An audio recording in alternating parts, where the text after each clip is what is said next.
శ్రీ రామకృష్ణ ప్రభ ఛానల్ను చూడండి, మాసపత్రికను చదవండి. ఓం స్థాపకాయ చ ధర్మస్య సర్వధర్మస్వరూపిణే అవతార వరిష్ఠాయ రామకృష్ణాయ తే నమః.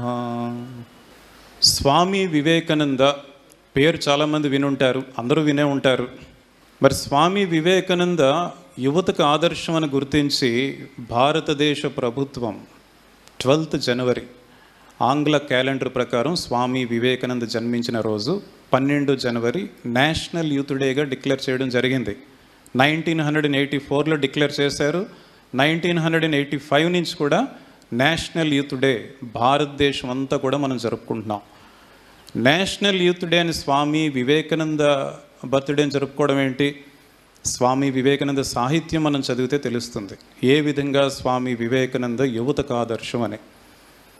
స్వామి వివేకానంద గురించి 1-2 మాటలు మనం చెప్పుకున్నట్లయితే, మనలాగే స్కూల్స్కి వెళ్ళారు, కాలేజ్కి వెళ్ళారు, డిగ్రీ చదువుకున్నారు, కోల్కతా పట్టణంలో ఉండేవారు.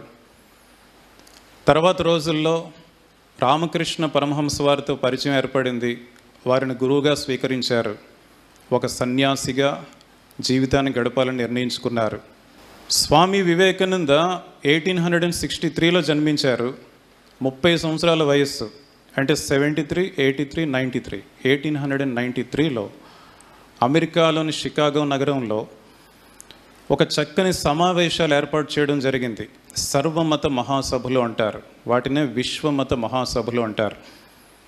అంటే వివిధ దేశాల నుండి ఎన్నో రకాల మతాలకు సంబంధించిన గొప్ప గొప్ప ప్రవక్తలు వారు అక్కడికి వెళ్ళడం, వారందరూ కూడా చక్కని ఉపన్యాసాలు ఇవ్వడం ఒక చక్కని కార్యక్రమం.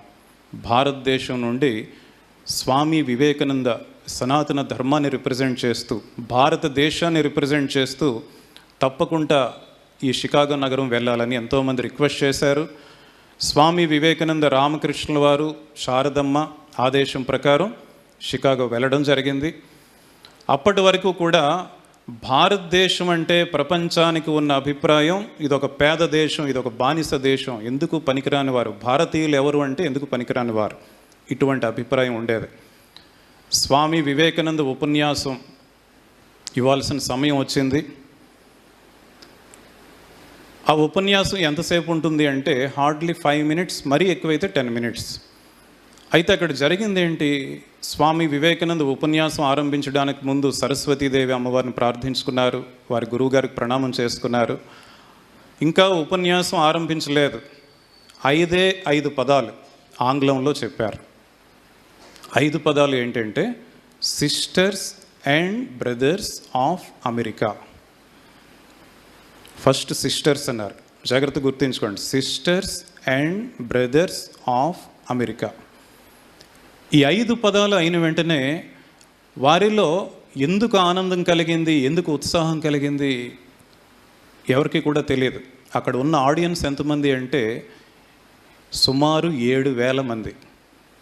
7,000 మంది కూడా ఎవరు అంటే అమెరికాలో ఉన్న పెద్ద పెద్ద స్కాలర్స్, వాళ్ళందరూ స్కూల్ స్టూడెంట్స్, కాలేజ్ స్టూడెంట్స్ కాదు, వాళ్ళందరూ కూడా ఆడియన్స్. స్వామి వివేకానంద ఈ 5 పదాలు చెప్పేసరికి క్లాప్స్ కొట్టడం ఆరంభించారు.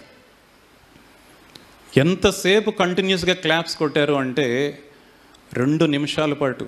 మీరు ఏదైనా సరే అథెంటిక్గా తెలుసుకోండి, 2 నిమిషాల పాటు కంటిన్యూస్గా క్లాప్స్ కొట్టారు. స్వామి వివేకానంద మధ్యలో ప్రయత్నించారు ఉపన్యాసం మళ్ళీ కంటిన్యూ చేయాలి, ఆరంభించాలి అని, అవకాశం లేదు. వెనక కుర్చీల్లో కూర్చున్న వాళ్ళు ముందుకు రావాలని ప్రయత్నిస్తున్నారు, స్వామి వివేకానందను ఇంకా దగ్గర నుండి చూడాలి అని. కొంతమంది స్వామి వివేకానంద సరిగ్గా కనిపించట్లేదు అని కుర్చీలు పైకి ఎక్కి స్వామీజీని చూడాలని ప్రయత్నిస్తున్నారు. ఇటువంటి ఆనందం ఎందుకు కలిగింది, ఏ విధంగా కలిగింది? దానికి జవాబు భవిష్యత్తులో స్వామి వివేకానందే స్వయంగా చెప్తారు వారి శిష్యులతో. తర్వాత ఈ 2 నిమిషాల తర్వాత ప్రసంగం ఆరంభమైంది. ఆల్రెడీ మీకు చెప్పాను 5 నిమిషాలు, మ్యాక్సిమం 10 నిమిషాలు. ఆ ప్రసంగం ఎంత చక్కగా చెప్పారు అంటే, ఒకవైపు ఆ కార్యక్రమం ఆర్గనైజ్ చేసిన వాళ్ళందరికీ కంగ్రాచులేషన్స్ చెప్తూ, వాళ్ళందరికీ కూడా కృతజ్ఞతలు చెప్తూ భారతదేశం యొక్క గొప్పతనాన్ని, సనాతన ధర్మం యొక్క గొప్పతనాన్ని చాలా చక్కగా చెప్పడం జరిగిందన్నమాట. 10 నిమిషాలు ఉపన్యాసం అయిపోయింది. ఉపన్యాసం అయిన తర్వాత ఎటువంటి ఆనందం అంటే ఒక్కొక్కరిలో కూడా ఈ స్వామి వివేకానంద గురించి తెలుసుకోవాలని. నెక్స్ట్ డే పేపర్స్ చూస్తే పేపర్స్లో హెడ్లైన్స్ అన్నీ కూడా స్వామి వివేకానంద గురించే. విశ్వమత మహాసభల గురించి రాస్తూ, ముఖ్యంగా ఎవరి గురించి రాస్తున్నారంటే స్వామి వివేకానంద ఉపన్యాసం గురించే. 10 నిమిషాల్లో వారికి భారతదేశంపై ఉన్న అభిప్రాయం అంతా కూడా మారిపోయింది. ప్రపంచం అంతటికి కూడా భారతదేశం అంటే ఒక గౌరవ భావం పెరిగింది. ఇటువంటి గొప్ప దేశమా అని.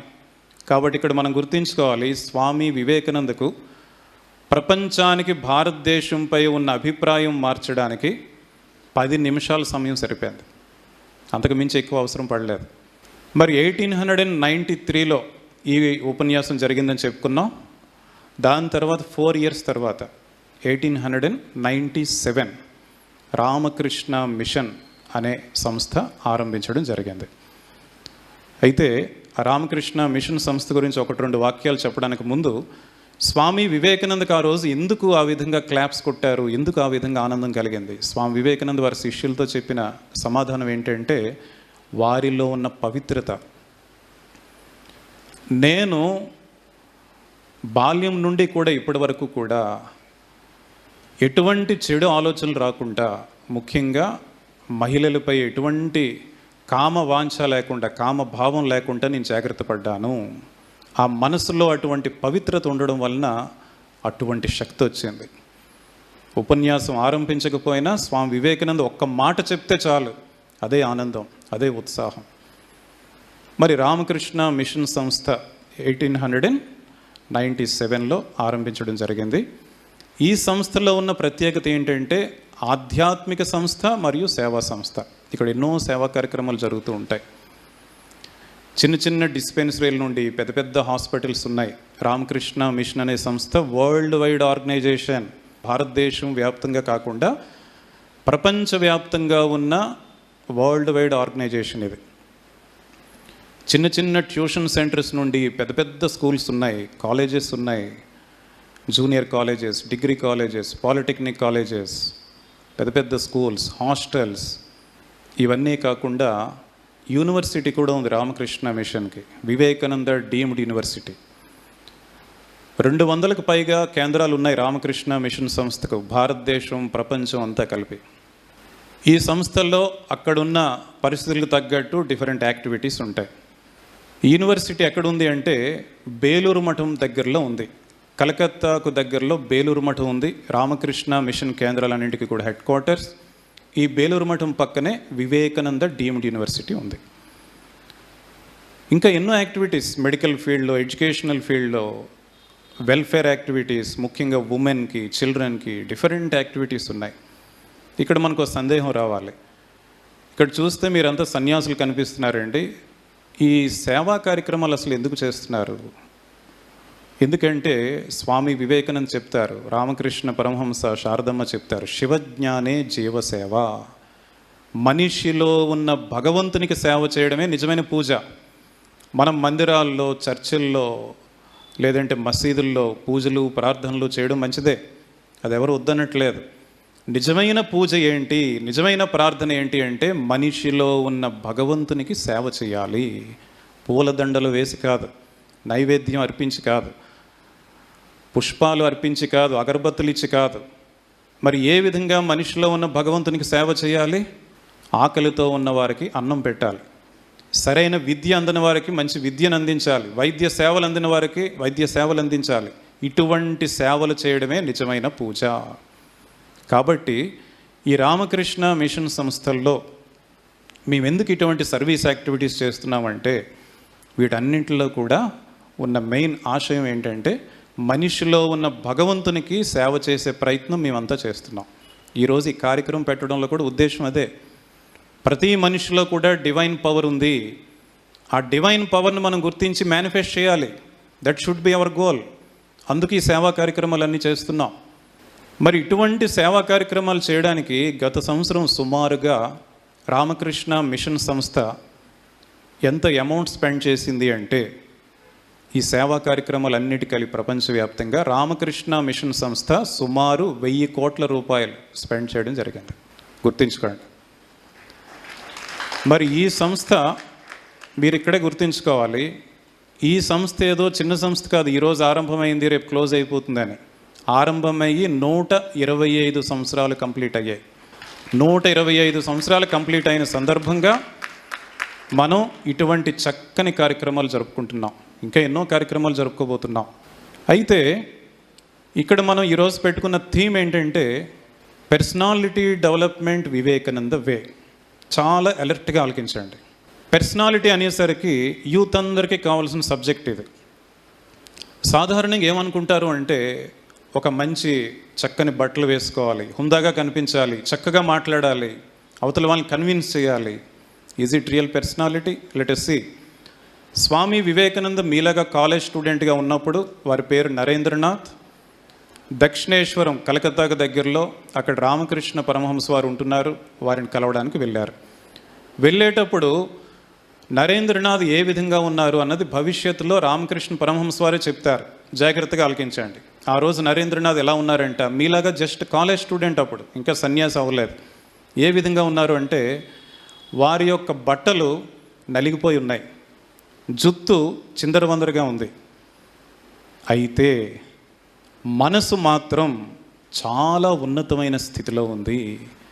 ఇటువంటి ఉన్నతమైన స్థితి గల మనస్సు, అటువంటి గొప్ప మనస్సు గల ఒక వ్యక్తి ఈ కలకత్తా మహాపట్టణంలో ఏ విధంగా జీవిస్తున్నాడని ఆశ్చర్యపోయాను అంటారు రామకృష్ణుల వారు. జాగ్రత్తగా గమనించారా? బట్టలు నలిగిపోయి ఉన్నాయి, జుత్తు చిందరవందరగా ఉంది, మనస్సు మాత్రం చాలా ఉన్నతమైన స్థితిలో ఉంది. That is personality. మనం ఎటువంటి బట్టలు వేసుకుంటున్నాం, బయటికి ఎంత బాగా కనిపిస్తున్నాం, అందంగా ఉన్నామా లేదా, ఇది కాదు పర్సనాలిటీ అంటే. What is real personality? What about your mind? Me mind ఎటువంటి స్థితిలో ఉంది? మీ మనస్సు ఉన్నతమైన స్థితిలో ఉందా లేదా? ఉన్నతమైన స్థితిలో ఉంటే మీకు మంచి పర్సనాలిటీ ఉన్నట్టు, మంచి క్యారెక్టర్ ఉన్నట్టు. ఉన్నతమైన స్థితిలో లేకపోతే మనం దానికోసం ప్రయత్నించాలి. మీకు ఇంకా చక్కగా ఉదాహరణ అర్థం అవడానికి మనతో పాటు జీవించిన ఒక మహా వ్యక్తి doctor APJ Abdul Kalam. Doctor APJ Abdul Kalam అని పేరు చెప్పిన వెంటనే మనలో ఒక చక్కని ఇన్స్పిరేషన్ వస్తుంది, ఒక గౌరవ భావం పెరుగుతుంది. దేనివలన? ఆయన బాగా చదువుకున్నారనా? అలా చదువుకున్న వాళ్ళు చాలామంది ఉన్నారు కదా. లేదు అంటే ప్రెసిడెంట్ ఆఫ్ ఇండియా అయ్యారనా? ప్రెసిడెంట్ ఆఫ్ ఇండియా కూడా చాలామంది అయ్యారు ఇప్పటికే. లేదంటే గొప్ప సైంటిస్ట్ అనా? సైంటిస్ట్స్ కూడా చాలామంది ఉన్నారు. మరి దేనికి పర్టికులర్గా డాక్టర్ ఏపీజే అబ్దుల్ కలాం అనేసరికి మనలో ఒక రకమైన ఇన్స్పిరేషన్, ఒక రకమైన కాన్ఫిడెన్స్, ఒక రకమైన గౌరవ భావం ఎందుకు పెరుగుతుంది? What is the reason? ఎందుకు డాక్టర్ ఏపీజే అబ్దుల్ కలాం మీద అటువంటి రెస్పెక్ట్ మనకు వస్తుంది? చెప్పండి. వారిలో ఉన్న పర్సనాలిటీ. మనం నిజంగా ఈ సొసైటీలో గౌరవించేది ఏ వ్యక్తికైనా, ఎవరికైనా సరే వారిలో ఉన్న పర్సనాలిటీని. ఇంకా మీకు బాగా అర్థం అవడానికి ఒక బ్లాక్ బోర్డ్ ఉంది. బ్లాక్ బోర్డ్ పైన 0 అని రాశారు. దాని వాల్యూ ఎంత అని అడిగారు. ఎంత వాల్యూ చెప్పండి గట్టిగా. దాని పక్కన 10 zeros పెట్టారు. మీలో నుంచి ఒకరు వెళ్ళి, ఒక స్టూడెంట్ వెళ్ళి పక్కన మరో 10 zeros పెట్టారు. దాని వాల్యూ ఎంత? దాని పక్కన మరో 10 zeros పెట్టారు. ఇప్పుడు వాల్యూ ఎంత? అప్పుడు మీలోని ఒక స్టూడెంట్ ఆలోచించి, ఏంటి దీని వాల్యూ ఎప్పుడు 0 అయిపోతుంది, ఒక పని చేద్దాం, నా దగ్గర ఒక 1 ఉంది, దానికి ఏదో విధంగా వాల్యూ పెంచాలి అని ఆ 1 తీసుకువెళ్ళి 0లకు లాస్ట్లో పెట్టారు. ఎంత అయింది వాల్యూ? 1 కదా. మరొక స్టూడెంట్ ఇంకొంచెం జాగ్రత్తగా ఆలోచించి వాల్యూ ఇంకా పెంచాలని ఆ 1 తీసుకువెళ్ళి 0లకు మిడిల్లో పెట్టారు. వాల్యూ అంతా బాగా ఎక్కువైంది, అవునా కదా? వాల్యూ బాగా ఎక్కువైంది కదా. ఇప్పుడు మరొక స్టూడెంట్ జాగ్రత్తగా ఆలోచించి ఈ 0s మ్యాక్సిమం వాల్యూ రావాలి అంటే ఏం చేయాలి? 1 తీసుకెళ్ళి ఎక్కడ పెట్టాలి? బిగినింగ్లో పెట్టాలి, అంతే కదా. ఆ 1 అన్నదే మన లైఫ్లో పర్సనాలిటీ. మరి 0లు అన్నవేంటి? మన ఎడ్యుకేషనల్ క్వాలిఫికేషన్స్, మనం సంపాదించే డబ్బులు, పేరు ప్రఖ్యాతులు, ఇవన్నీ కూడా 0లతో సమానం. బట్ ఈ 0లకు వాల్యూ లేదని చెప్పట్లే. మీరు కూడా చూడండి, వాల్యూ ఎంత అంటే 0 అన్నారు కానీ వాల్యూ లేదని చెప్పారా? మరి 0లన్నింటికి వాల్యూ పెరగాలంటే ఉపాయం ఉంది. ఏంటో ఉపాయం? 1 అన్నది మనం యాడ్ చేయాలి. ఎక్కడ యాడ్ చేయాలి? లాస్ట్లోనా, మిడిల్లోనా, బిగినింగ్లోనా? అంటే పర్సనాలిటీ అన్నది మనం ఎంత త్వరగా డెవలప్ చేసుకుంటే అంత మంచిది. 60 ఏళ్ళు నిండిన తర్వాత, 70 ఏళ్ళు నిండిన తర్వాత కాదు కదా మనకు కావాల్సింది. కాబట్టి పర్సనాలిటీ ఇంపార్టెన్స్ని మీరు అర్థం చేసుకోవాలి. ఇదివరకే మనం చెప్పుకున్న ఎగ్జాంపుల్ బట్టి తెలుస్తుంది ఏంటి, మన మనస్సు ఎంత ఉన్నతమైన స్థితిలో ఉంది.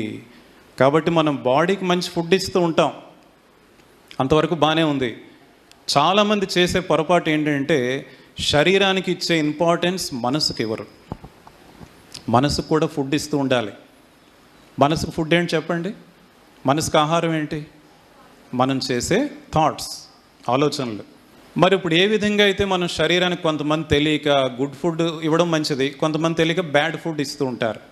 మనసుకు కూడా మనం ఇచ్చే ఫుడ్లో, ఆలోచనల్లో మంచివి ఇవ్వచ్చు, అదేవిధంగా బ్యాడ్ థాట్స్ కూడా ఇవ్వచ్చు. It is up to us. అవునా కదా? ఏ విధంగా అయితే మనం బాడీకి బ్యాడ్ ఫుడ్ ఇస్తూ ఉంటే బాడీ హెల్తీగా ఉంటుందా? మైండ్ కూడా బ్యాడ్ ఫుడ్ ఇస్తూ ఉంటే హెల్తీగా ఉంటుందా? కాబట్టి మనం చాలా జాగ్రత్తగా ఉండాలి. ఏ విషయంలో? Bad thoughts and negative thoughts. Bad thoughts and negative thoughts. మీకు వెంటనే అర్థం అవడానికి రామకృష్ణ పరమహంస వారు ఒక చక్కని ఉదాహరణ చెప్తారన్నమాట. భగవంతుడు మనకు మనస్సు ఇచ్చినప్పుడు మనస్సు ఎటువంటిది అంటే, ఒక వైట్ క్లాత్ తీసుకోండి, కంప్లీట్ వైట్ క్లాత్, చిన్న స్పాట్ కూడా లేదు, వైట్ క్లాత్ ఉంది.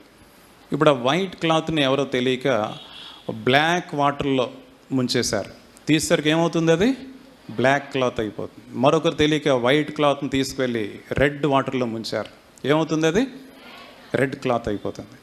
అదేవిధంగా ఇప్పుడు ముఖ్యంగా ప్రజెంట్ ఏజ్లో దాంట్లో ఎక్కువ మంది, ముఖ్యంగా యువత చేస్తున్న పొరపాటు ఏంటంటే వారికి తెలియక మైండ్ని తీసుకువెళ్ళి బ్లాక్ వాటర్స్లో, రెడ్ వాటర్స్లో ముంచేస్తున్నారు.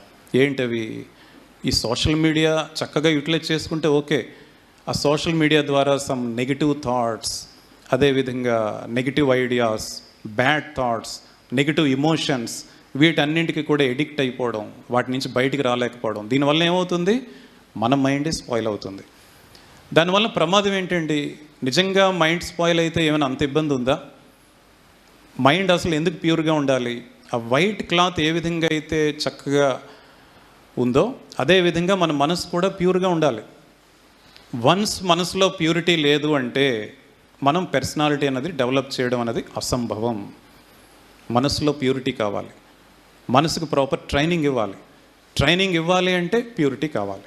అందుకే భగవద్గీతలో శ్రీకృష్ణుడు ఏమని చెప్తారు అంటే, a trained mind acts like a friend, an untrained mind acts like an enemy. మనకి ఈ లోకంలో అందరికంటే గొప్ప మిత్రుడు ఎవరు అంటే ట్రైన్డ్ మైండ్. మన మనసుకి చక్కని శిక్షణ ఇచ్చినట్లయితే అది మనకి మిత్రువుగా పనిచేస్తుంది. అదే మనసుకి శిక్షణ ఇవ్వకపోతే శత్రువులాగా పనిచేస్తుంది. కాబట్టి మనస్సు విషయంలో మనం చాలా జాగ్రత్తగా ఉండాలి. అయితే ఈ మనస్సు ఎటువంటిదంట? మన శాస్త్రాల్లో చెప్తారు, స్వామి వివేకానంద కూడా చెప్తారు. మనస్సు ఎటువంటిదో ముందు అర్థం చేసుకుంటే దానికి ప్రాపర్ ట్రైనింగ్ ఇవ్వగలం. ఎటువంటిది అంటే జాగ్రత్తగా ఆలోచించండి. బాగా రెస్ట్లెస్ యానిమల్ ఒకటి ఉంటుంది. యానిమల్స్ సాధారణంగా రెస్ట్లెస్గానే ఉంటాయి, వాటిలో కూడా బాగా రెస్ట్లెస్గా ఉంటుంది. ఎక్కడ స్టడీగా ఉండలేదు, ఏదో ఒకటి మూమెంట్ ఉంటుంది, అటు చూస్తుంది ఇటు చూస్తుంది. ఏంటది? యానిమల్? మంకీ కదా. ఒకసారి ఏమైంది అంటే, ఒక మంకీ ఏం తోచట్లేదు, ఒక చెట్టు కింద అలా కూర్చుంది. చెట్టు కింద అలా కూర్చునేసరికి దానికి కొంచెం దూరంలో ఒక బాటిల్ కనిపించింది. అది ఉండదు కదా, స్థిరంగా ఏదో చేయాలి కదా. ఆ బాటిల్ అట్రాక్ట్ చేసింది మంకీని. సరే దీని సంగతి ఏంటో చూద్దాం, చేతిలోకి తీసుకుంది. చేతిలో తీసుకునేసరికి ఇంకేముంది, బాటిల్ ఏదో లిక్విడ్ ఉంది. ఏంటి దీంట్లో ఏదో అటు ఇటు కదులుతుందని అది మూత ఓపెన్ చేసి చక్కగా గడగడగడగడ తాగేశాడు. మంకీ అంటేనే రెస్ట్లెస్ కదా. ఇప్పుడు ఏంటి తాగింది? అది లిక్కర్. అది పూర్తిగా తాగేసింది బాటిల్ అంతా. ఆల్రెడీ రెస్ట్లెస్, ఆ లిక్కర్ అంతా తాగేసరికి ఇంకా బాగా రెస్ట్లెస్ అయిపోయింది. అది ఏం చేస్తుందో దానికి అర్థం అవట్లేదు. ఆ మూమెంట్లో ఏమైంది, అది అటు ఇటు అటు గెంతుతూ ఉంటే అటు నుంచి ఒక తేలు వెళ్ళాలని బయలుదేరింది. దానికి దారికి అడ్డంగా వచ్చిందని ఆ కోతిని కొట్టడం జరిగింది. ఆ తేలు వెళ్ళి కోతిని కుట్టేశాను. ఆ విపరీతమైన నొప్పి, తేలు కుట్టిన వల్ల ఎందుకు అలా గెంతున్నావు అంటారు కదా. ఆ నొప్పి భరించలేక ఆ కోతి ఇంకా ఎగురుతుంది. అది ఏం చేస్తుందో అసలు అర్థం అవట్లేదు. ముందుకి వెనక్కి అలా ఎగురుతూనే ఉంది. అంతటితో అయిపోలేదు. ఆ చెట్టు పైన ఎప్పటి నుంచో ఒక భూతం ఉందంట. ఆ భూతం చూసి ఆ భూతానికి ఈ మంకీ బాగా అట్రాక్ట్ చేసింది. ఇదేదో చాలా బాగుంది, అటు పెరిగెడుతుంది ఇటు పెరిగెడుతుంది అని ఆ భూతం ఏం చేసిందంట, ఆ కోతులోకి వెళ్ళిపోయాను, మంకీ బాడీలోకి వెళ్ళిపోయాను. ఇంకేముంది దాని కంట్రోల్, ఇంకేమైనా ఉందా? ఒకవైపు వైన్ తాగింది, ఒకవైపు ఏమో తేలుకుంటుంది, మరొక వైపు ఏమో ఈ భూతం వచ్చేసింది. ఇంక అది ఏం చేస్తుందో అర్థం అవట్లేదు, పూర్తిగా రెస్ట్లెస్గా తయారైంది. మన మనస్సు ఇప్పుడు ఆ కోతి ఆ ఫైనల్గా ఏ స్టేజ్లో అయితే ఉందో మన మనస్సు ఆ స్టేజ్లో ఉంటుందంట. అటువంటి మనస్సు గురించి మనం తెలుసుకోవాలి. అటువంటి మనస్సుకు మనం ట్రైనింగ్ ఇవ్వాలి. ట్రైనింగ్ ఇవ్వాలంటే ముందు ఏం చేయాలి? మనస్సును పవిత్రం చేయాలి. ఏంటంటే గుడ్ థాట్స్, బ్యాడ్ థాట్స్ ఇంత డిఫరెన్స్ ఉంటుందా? మనం చెడ్డ ఆలోచన చేస్తే నిజంగా అంత ఎఫెక్ట్ ఉంటుందా? మీకు డౌట్ రావచ్చు, ఏముందండి ఏదో ఒక 15 minutes, హాఫ్ అన్ అవర్ ఏదో చూస్తే అది బ్యాడే కావచ్చు, చూస్తే నిజంగా అంత ఎఫెక్ట్ ఉంటుందా? యాక్చువల్గా ఏమవుతుంది అంటే స్వామి వివేకానంద చక్కగా ఎక్స్ప్లెయిన్ చేస్తారన్నమాట. ఏ విధంగా అయితే మనకు లైట్ వేవ్స్ అని, సౌండ్ వేవ్స్ అని ఇవన్నీ ఉంటాయో అదేవిధంగా థాట్ వేవ్స్ కూడా ఉంటాయి. మనం ఎప్పుడైతే కంటిన్యూస్గా మనకు తెలియక బ్యాడ్ థాట్స్ చేస్తున్నాం అనుకోండి, కంటిన్యూస్గా బ్యాడ్ థాట్సే, డిస్కషన్స్ ఎప్పుడు మాట్లాడామంటే బ్యాడ్ వర్డ్సే, పనులు చేసామంటే బ్యాడ్, కంటిన్యూస్గా చేస్తూ ఉంటే ఏంటవుతుంది అంటే మన మైండ్ ఒక రిసీవర్ లాగా తయారైపోతుంది. దేనికి రిసీవర్? బ్యాడ్ థాట్స్కి. అప్పుడు ఏమవుతుంది అంటే చుట్టుపక్కల ఎవరు బ్యాడ్ థాట్స్ ఆలోచిస్తున్నా మన ప్రమేయం లేకుండా మన మైండ్ అది రిసీవ్ చేసుకుంటూ ఉంటుంది. అప్పుడు ఇంకా ఏమవుతుంది? మైండ్ ఇంకా బ్యాడ్గా తయారవుతుంది. అప్పుడు థర్డ్ స్టెప్లో ఏమవుతుంది అంటే మనం బ్యాడ్ థాట్స్ని రెసిస్ట్ చేయాలనే ఇబ్బంది అవుతూ ఉంటుంది.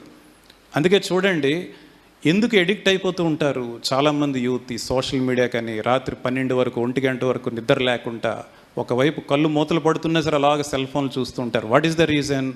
దానికి ఒక రకమైన ఎడిక్ట్ అయిపోతూ ఉంటారు. ఎందుకంటే కంటిన్యూస్గా బ్యాడ్ థాట్స్ చేయడం వలన మన మైండ్ ఎఫెక్ట్ అవ్వడమే కాదు, మిగిలిన మైండ్స్ ఏవైతే ఉంటాయి చుట్టుపక్కల వాళ్ళలో ఉన్న బ్యాడ్ కూడా మనకు తెలియకుండానే మన మైండ్ అట్రాక్ట్ చేస్తూ ఉంటుంది, రిసీవ్ చేసుకుంటూ ఉంటుంది. అదేవిధంగా మరొక అపాయం ఏం జరుగుతుంది?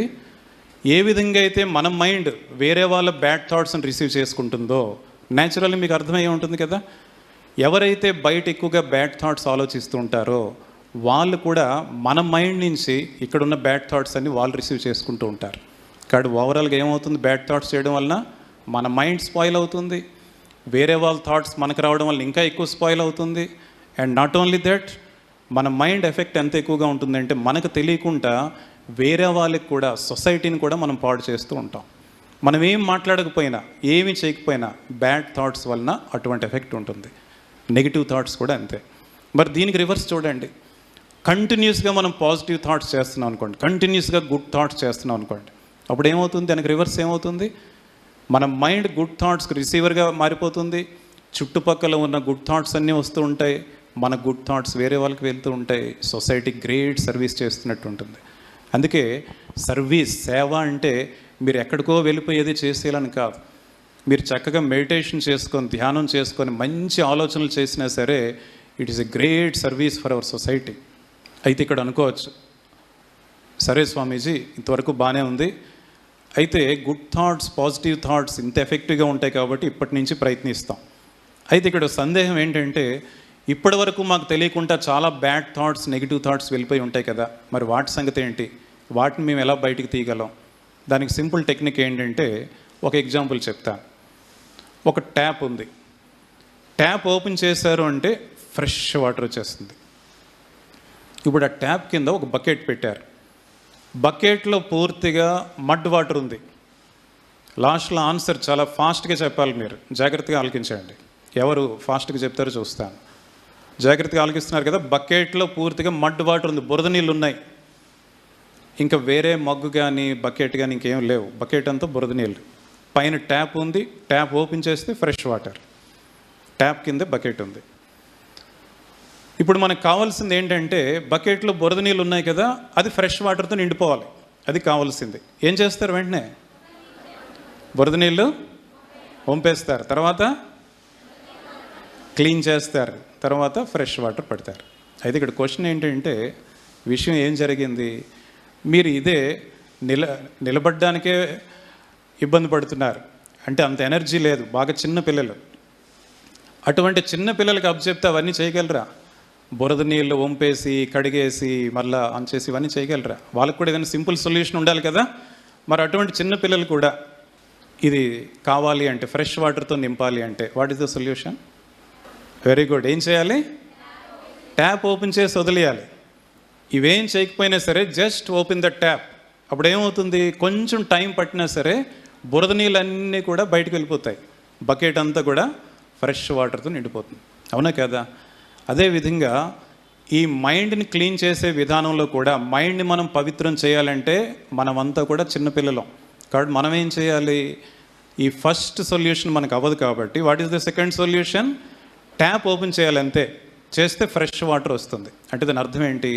కంటిన్యూస్గా మనం మంచి ఆలోచనలు చేస్తూ ఉండాలి. Good thoughts, positive thoughts. Positive అంటే అర్థమైంది కదా? Yes, I can do. Quotation చెప్పుకున్నాం కదా, ఐ కెన్ అనుకోవడమే పాజిటివ్. ఒక ఎగ్జామ్స్కి వెళ్తున్నారు, ఎగ్జామ్స్ అనేసరికి భయం ఉంది, ఇంటర్వ్యూ అనేసరికి భయం ఉంది, వెంటనే అనుకోవాలి ఐ కెన్. స్వామి వివేకానంద చెప్పారు, yes I can do it, I can achieve it. That is positive thinking. ఎప్పుడైతే మనలో కంటిన్యూస్గా గుడ్ థాట్స్, పాజిటివ్ థాట్స్ వస్తూ ఉంటాయో ఆ ఫోర్స్కి తట్టుకోలేక ఈ బ్యాడ్ థాట్స్, నెగిటివ్ థాట్స్ అన్నీ కూడా వెళ్ళిపోతాయి. మైండ్ అంతా కూడా ప్యూర్గా ఉంటుంది. ఇటువంటి ప్యూర్ మైండ్ మనలో ఉన్నప్పుడే ఆ మైండ్ హెల్తీగా ఉండడమే కాకుండా మంచి స్ట్రెంగ్త్ ఉంటుంది. చూడండి, బాడీలో ఏమవుతుంది? మంచి ఫుడ్ ఎప్పుడు తీసుకుంటున్నాం అనుకోండి, హెల్తీగా ఉంటామా లేదా? హెల్తీగా ఉన్నప్పుడు మనలో ఇమ్యూనిటీ పవర్ పెరుగుతుందా లేదా? అప్పుడు ఎటువంటి వైరస్ వచ్చినా సరే వాళ్ళని అటాక్ చేయలేరు. ఎందుకంటే అక్కడ కావాల్సింది ఏంటి? మనలో ఇమ్యూనిటీ పవర్ పెంచుకున్నామా లేదా? అదే కదా లాస్ట్ ఒక 2 years బ్యాక్ మనం వెళ్ళినట్లయితే అదే కదా డిస్కషన్ అంతా, వరల్డ్ అంతా కూడా ఇమ్యూనిటీ పవర్ పెంచుకోవాలి. మన మైండ్లో ఇమ్యూనిటీ పవర్ పెంచుకోవాలి. మైండ్లో ఇమ్యూనిటీ పవర్ పెరగడం అంటే ఏంటి? మైండ్లో ఎప్పుడైతే స్ట్రెంగ్త్ ఉంటుందో, ఇక్కడ వైరస్లు వచ్చినట్టు, బ్యాక్టీరియాలు వచ్చినట్టే మైండ్కి కూడా సొసైటీ అంతా ఒకలా ఉండదు, ఫ్రెండ్స్ అందరూ ఒకలాగా ఉండరు. ఈ నెగిటివ్ థాట్స్, బ్యాడ్ థాట్స్ చాలా ఎక్కువగా వచ్చే అవకాశం ఉంది. మనలో స్ట్రెంగ్త్ ఉన్నప్పుడే వాటిని అన్నింటినీ కూడా రాకుండా చూసుకోగలం. అవన్నీ కూడా వైరస్లు, బ్యాక్టీరియాలు. వన్స్ మనం వాటిని యాక్సెప్ట్ చేశాము అంటే ఏమవుతుంది? మైండ్ అంతా కూడా స్పాయిల్ అయిపోతుంది. That is more than death. మీరు ఎలా అయితే అనుకుంటున్నారు కోవిడ్ వచ్చి వాళ్ళు మరణించారు అని, అంతకంటే కూడా డేంజరస్ ఇది. ఎందుకంటే మన మైండ్ స్పాయిల్ అవుతుంది, సొసైటీ అంతటినీ స్పాయిల్ చేస్తున్నాం. కాబట్టి we should be very careful. కాబట్టి ఏం చేయాలి? మనం మైండ్ని స్ట్రెంగ్తన్ చేయాలి. మైండ్ని స్ట్రెంగ్తన్ చేస్తే ఏమవుతుంది? We can face the problems in our life. That is very important కదా. ఇప్పుడు మీరు యువతగా ఉన్నప్పుడు మీకు ఏమనిపిస్తుందంటే, కాలేజ్ స్టూడెంట్స్గా ఉన్నప్పుడు ఈ ఎగ్జామ్స్ రాయడం అంటేనే ఒక ప్రాబ్లం లాగా అనిపిస్తుంది జనరల్గా. ఇదేమీ కాదు. మన జీవితంలో ఇంకా ఎన్నో ఇబ్బందులు రాబోతున్నాయి. రావాలని మనం ఆహ్వానించాం, కానీ అది సర్వసాధారణం. స్వయంగా భగవంతుడే మానవ రూపంలో అవతరించినా సరే కష్టాలను ఎదుర్కోవడం తప్పదు. కష్టాలు వచ్చే తీరుతాయి. ఆ కష్టాలను మనం ఎలా ఎదుర్కొంటున్నాం అన్నది ఇంపార్టెంట్. ఎలా ఫేస్ చేస్తున్నాం. అక్కడే మహాపురుషులు, గొప్ప మహిళలు అంటారు. వాళ్ళ ఎడ్యుకేషన్ క్వాలిఫికేషన్స్తో కాదు. Can you face the problems? That is very important. ఈ రోజుల్లో ఎందుకు సైకియాట్రిక్ పేషెంట్స్ పెరుగుతున్నారు? స్కూల్ స్టూడెంట్స్లో కూడా చూడొచ్చు సైకియాట్రిక్ పేషెంట్స్, కాలేజ్ స్టూడెంట్సే కాదు. ఎందుకు బ్యాడ్ హ్యాబిట్స్కి అడిక్ట్ అవుతున్నారు? ఎందుకు ఈ విధంగా అవుతున్నారు అంటే, కొంతమంది మ్యాడ్ అయిపోతున్నారు పూర్తిగా. వీటన్నిటికీ కూడా ఒకటే రీజన్ ఏంటంటే, మైండ్లో వీక్నెస్ ఉండడం వలన, ఇమ్యూనిటీ పవర్ ఎక్కువగా లేకపోవడం వలన. ఇమ్యూనిటీ పవర్ కావాలంటే మనం ఏం చేయాలి? Continuous good thoughts, positive thoughts. ఎక్కడి నుంచి వస్తాయి? Not from your class books, from Swami Vivekananda literature of doctor APJ Abdul Kalam and other motivational speakers. ఇటువంటివన్నీ మనం చదువుతూ ఉంటే ఒక రకమైన ఇన్స్పిరేషన్ వస్తుంది. లైఫ్ అంటే ఏంటో అర్థం అవుతుంది. ఈ లిటరేచర్లో ఉన్న గొప్పతనం ఏంటంటే, మహాత్మా గాంధీ అని చెప్పుకుంటాం కదా. ఫ్రీడమ్ ఫైటర్స్ నేమ్స్ చెప్పండి అంటే ఫస్ట్ మీరు మహాత్మా గాంధీ చెప్తారా లేదా? మహాత్మా గాంధీ, నేతాజీ సుభాష్ చంద్రబోస్, ఇవన్నీ చెప్తారా లేదా? మహాత్మా గాంధీ బేలూరు మఠం వెళ్ళారు. రామకృష్ణ మిషన్ బేలూరు మఠం. అన్ని కేంద్రాలకి హెడ్ క్వార్టర్స్ అని చెప్పుకున్నాం కదా. రామకృష్ణ మిషన్ హెడ్ క్వార్టర్స్ గుర్తుంది కదా. ఆ బేలూరు మఠం పక్కనే మంచి పెద్ద గంగా నది, ఇక్కడ ఎలా అయితే గోదావరి నది ఉందో గంగా నది ఉంటుందన్నమాట. గంగా నది పక్కనే బేలూరు మఠం. మహాత్మా గాంధీ వెళ్ళారు. వెళ్ళి అక్కడ రామకృష్ణ పరమహంస వారి మందిరం, స్వామి వివేకానంద మందిరం, అన్ని మందిరాలు దర్శించుకున్నారు, ప్రణామం చేసుకున్నారు. మహాత్మా గాంధీ అంటే చాలా పాపులర్ ఫిగర్. మరి అప్పుడంతా కూడా ఎంతోమంది గ్యాదర్ అయిపోయారు, ముఖ్యంగా మీలాంటి యువత.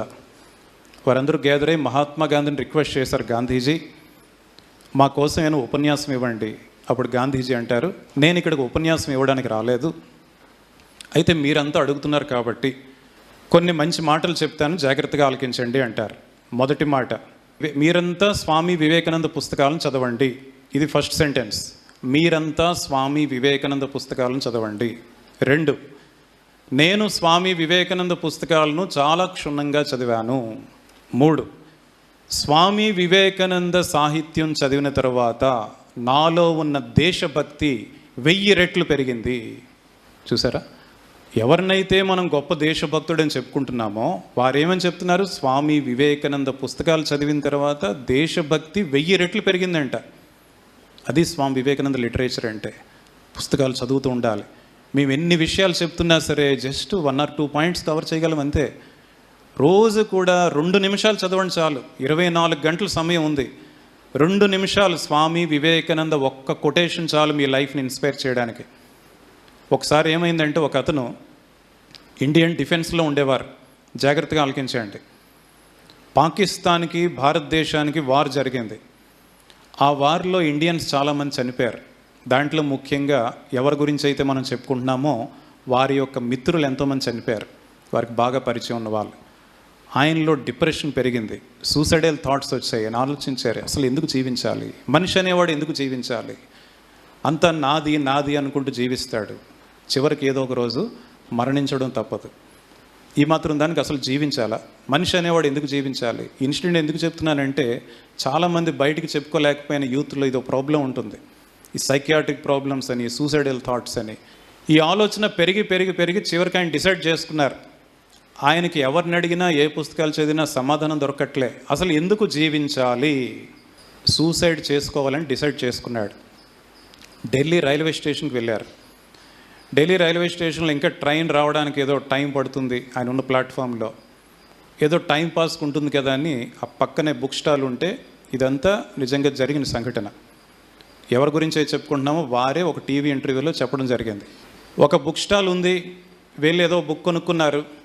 ఆ బుక్ ఆయన అదృష్టం కొద్దీ స్వామి వివేకానంద పుస్తకం.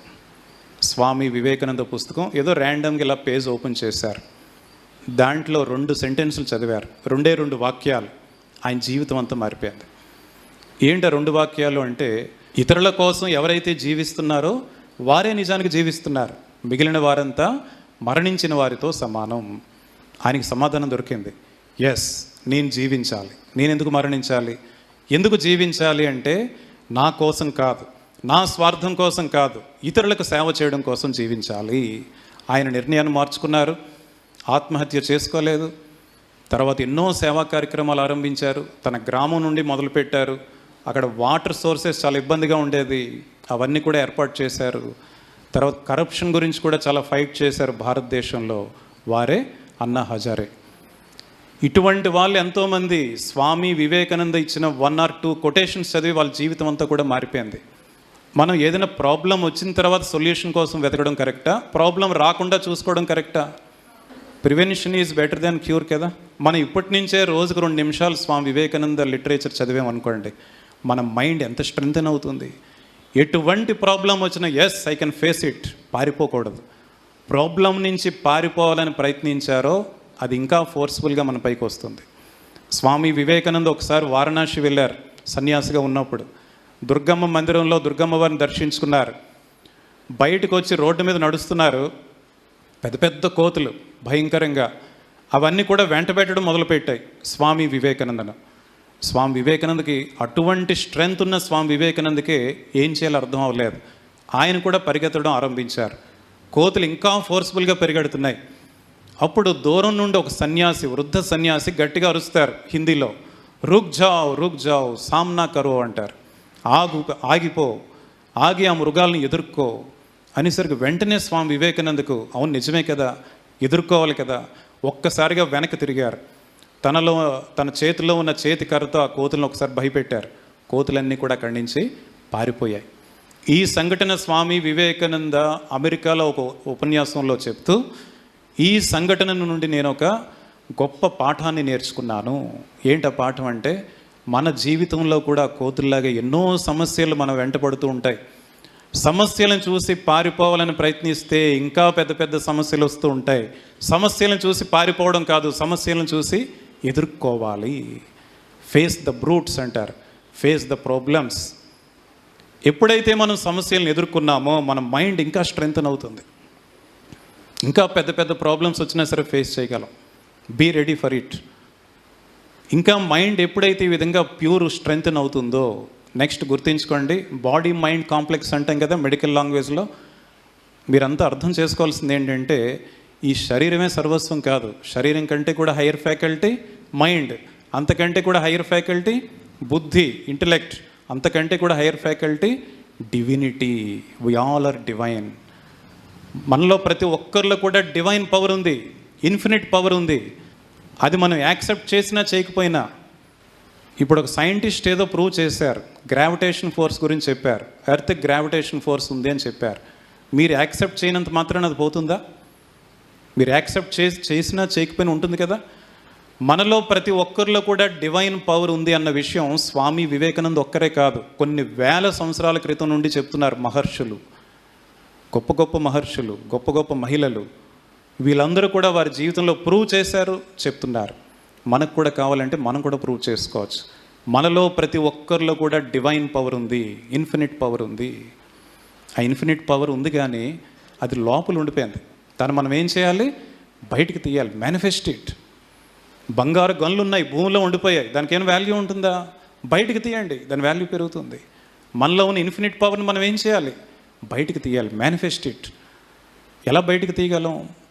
మన మైండ్ ప్యూర్ చేయాలి, డైలీ మెడిటేషన్ చేయాలి, అట్లీస్ట్ 1 minute డైలీ. మీరు అవర్స్ టుగెదర్ చేయమని చెప్పట్లే, ముందు టు బిగిన్ విత్ 1 minuteతో స్టార్ట్ చేయండి. నెమ్మది నెమ్మదిగా పెంచుకోవచ్చు తర్వాత అవకాశం ఉన్నప్పుడు. టైం అన్నది రోజు 1 నిమిషం ధ్యానం చేయలేమా? అంత సమయం లేకుండా ఉన్నామా? అండ్ 1 more థింగ్, సర్వీస్ అన్నది చేస్తూ ఉండాలి. సర్వీస్ యాటిట్యూడ్ మనలో పెంచుకోవాలి.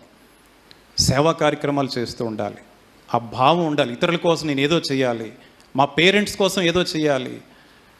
ఈ రోజుల్లో మీకే ఎన్నో ఇన్సిడెంట్స్ తెలుసుంటాయి. ఎంతమంది నిజంగా పేరెంట్స్ని చక్కగా చూసుకుంటున్నారు అంటే, ఇప్పుడు కాదు నేను అంటున్నది, ఇంకా మీరు పెద్ద అయిన తర్వాత, మంచి జాబ్ వచ్చిన తర్వాత ఓల్డ్ ఏజ్ హోమ్లో పెట్టేస్తున్నారు. ఎందుకంటే సమయం లేదు, పేరెంట్స్ని చూసుకోవడానికి టైం లేదు. మనకు అన్నిటికీ టైం ఉంది. పేరెంట్స్ ఎంతో స్ట్రగుల్ అయినా సరే, రిక్షా పుల్లర్స్ కావచ్చు, లేబరర్స్ కావచ్చు, ఆటో రిక్షా డ్రైవర్స్ కావచ్చు, వాళ్ళు ఎంతో స్ట్రగుల్ అయినా సరే మిమ్మల్ని మంచి మంచి కాలేజీల్లో చదివించాలని అప్పులు చేసి ఇవన్నీ చదివిస్తూ ఉంటే, మనం చివరికి ఇచ్చే బహుమతి ఏంటి? అందరని నేను చెప్పట్లే, అట్లీస్ట్ కొంతమంది యువత ఏం చేస్తున్నారు? పేరెంట్స్ని పట్టించుకోవట్లేదు. అదే మన కల్చర్ అంటే. అటువంటి వాళ్ళు ఇంక వ్యక్తిత్వం గురించి ఇంకేం మాట్లాడగలరు? మనలో అటువంటి మానవత్వం పెంచుకోవాలి కదా, హ్యుమానిటీ పెంచుకోవాలి కదా. యానిమాలిటీ, హ్యుమానిటీ, డివినిటీ మధ్యలో ఉన్నాం మనం. మానవత్వం ఏమాత్రం పోయినా ఏ స్టేజ్లోకి వచ్చేస్తాం? యానిమాలిటీ, పశుత్వం పెరిగిపోతుంది. ఇంకొంచెం పైకి వెళ్తే డివినిటీ. ఆ డివినిటీ మనలో పెరగాలి అంటే daily you have to do meditation and service. Service attitude ఉండాలి. ఏదో చేయాలి, నా పేరెంట్స్కి ఏదో చేయాలి, నా భారతదేశానికి ఏదో చేయాలి, ప్రపంచానికి ఏదో సేవ చేయాలి. ఎక్కడ కూడా మనం తగ్గకూడదు. సర్వీస్ యాటిట్యూడ్ పెంచుకోవాలి. కాబట్టి ఇవన్నీ కూడా నేను చెప్పినవన్నీ జాగ్రత్తగా మీరు గుర్తుంచుకొని ప్రాక్టికల్గా ఆచరించే ప్రయత్నం చేయండి. మనం సెలవులు వచ్చిన, బర్త్డేస్ వస్తే చాక్లెట్స్, స్వీట్స్ పంచడం కాదు. ఒక అనాథాశ్రమానికి ఎందుకు వెళ్ళకూడదు? వాళ్ళు కూడా మన వాళ్ళే కదా. ఇంట్లో ఉన్న నలుగురు, మనకు తెలిసిన 10 మందే మన వాళ్ళు కాదు కదా. అనాథాశ్రమాల్లో వాళ్ళకి తిండి ఉంటుంది, కావాల్సినంత తిండి ఉంటుంది. వాళ్ళు కూడా మంచి మంచి స్కూల్స్లో, కాలేజీలో చదువుతున్నారు. వాళ్ళకి కావాల్సింది ఏంటి? ప్రేమ, స్వచ్ఛమైన నిస్వార్థమైన ప్రేమ. మనమేం వాళ్ళకి వెళ్ళి డబ్బులు ఇవ్వనవసరం లేదు, గిఫ్ట్స్ ఇవ్వనవసరం లేదు. మీలో ఉన్న పవిత్రమైన ప్రేమను పంచండి. మీ బ్రదర్స్ వచ్చాం, మీ సిస్టర్స్ వచ్చాం, మీకోసం వచ్చామని చెప్పండి. వృద్ధాశ్రమాలకు వెళ్ళండి, మేమంతా మీ పిల్లలమని చెప్పండి. వాళ్ళు ఎంత ఆనందిస్తారు. నిజంగా మీకు లైఫ్లో ఆనందంగా ఉండాలి అంటే ఇతరులకు ఆనందాన్ని ఇవ్వడాన్ని నేర్చుకోండి. స్వామి వివేకానంద అదే చెప్తారు. మనం ఆనందంగా ఉండాలి అంటే మన ఆనందం కోసం ప్రయత్నించడం కాదు, ఇతరుల ఆనందం కోసం ప్రయత్నించాలి. మన మనసులో శాంతి కావాలి అంటే ఇతరులకు శాంతిని ఇవ్వడానికి ప్రయత్నించాలి. సెలవు రోజుల్లో అనవసరంగా ఎంటర్టైన్మెంట్ పేరుతో రోజంతా టైం వేస్ట్ చేయకండి. అనాథాశ్రమాలకి, వృద్ధాశ్రమాలకి వెళ్ళండి, అవకాశం ఉన్నప్పుడు వెళ్ళి చక్కగా సేవా కార్యక్రమాలు చేయండి. వారితో ప్రేమగా మాట్లాడడమే గొప్ప సేవ. ₹1 కూడా ఖర్చు పెట్టకుండా మీరు చక్కని సేవలు అందించగలరు. మంచి హృదయాన్ని అలవాటు చేసుకోండి. Expansion is life, contraction is death అంటారు స్వామి వివేకానంద. ఎక్స్పాండ్ అవ్వండి, ఒక లిమిటేషన్ పెట్టుకోకండి. అందరూ కూడా మన వాళ్ళే, ఇంకా ఏం చేయగలను. Leave for others, think for others, leave for others. కాబట్టి ఈ విషయాలన్నీ జాగ్రత్తగా మీరు గుర్తుంచుకొని ఆచరించే ప్రయత్నం చేయండి.